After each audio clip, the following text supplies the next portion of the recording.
Hi, my name is Tim Thomas, and I'm going to explain how to use the oscillator, filter, amplifier, envelope, and LFO synthesis modules in the LinPlug Alpha-Free Synth in Studio One for Berkeley Media's Introduction to Music Production course offered on Coursera.org. The oscillator is responsible for creating the sound. The sound is generated based on a waveform, and I'll play it here. This is a sine wave. You can select many different kinds of waves. And you also have the ability to pick the size of the wave, which affects the frequency. The filter section has a number of different filters. You have your standard high-pass filter, which allows the low range to pass through, and the settings that we have for that are 12 decibels per octave filtering, 24 decibels per octave filtering, and more than 24. There's also a band pass filter and a high-pass filter. If I play my note, you can adjust the cutoff, and the cutoff is the frequency at which the filter kicks in. So I'm going to play this, and you can see I also have a resonance knob here. The resonance is basically a peak right at the point where the filter kicks in. It increases the amplitude at that point. In my amplifier section, the first knob controls the volume. Play my note. You can see that it just amplifies that. The second thing is velocity. If I hit the note quietly, it'll be quiet when the velocity is high, and when I hit the note hard, the note will be amplified based on the velocity. The envelope is made up of 4 settings: the attack rate, the decay rate, the sustain level, and the return rate. In the case of the amplifier, if you're applying an envelope, the attack rate would be how quickly, after you press a note, does the note get to its 100% value. And then the decay rate is how quickly after that does it decay down to the sustain level. The sustain level is, in the case of an amplifier, what is the volume while you're holding on to the key of that note.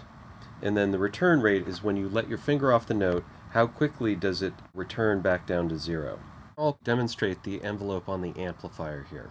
So here's the note, and when I hit it, it immediately goes up to the full value of the note. If I raise the attack, you'll see that the note grows up to its maximum slower.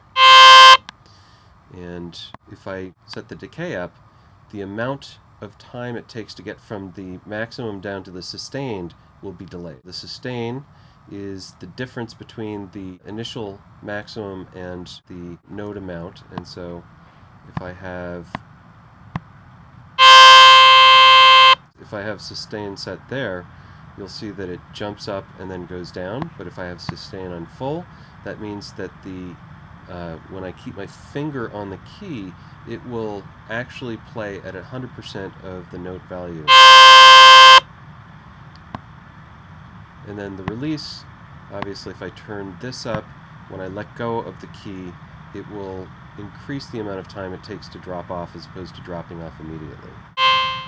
And you can see that. Now I can show you how to use the LFO to either modify the pitch or the amplitude of the overall signal. And that can give you an effect like vibrato. And so it took me a while to figure this out because you actually have to map LFO using this matrix section here before it will actually work.